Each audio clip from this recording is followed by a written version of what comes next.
binibigyan sana natin ng parangal sila. They are absent today because they have been under threat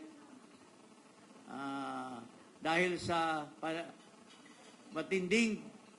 takot ng mga tiwaling opisyal ay hindi nila pinapayagan na magsalita pa itong ating mga Marines. Kaya today, together with the organizer, ako po ay humihingi ng paumanhin para sa inyo na nandito kayo pero wala yung ating binigyan ng parangal dahil sila po ay they are being in a safe house for fear of their life and limbs because since yesterday may mga findings na ang ating mga kababayan na handler dito na may mga nagsusurveillance na may mga marahas na gagawin laban sa kanila mga kababayan.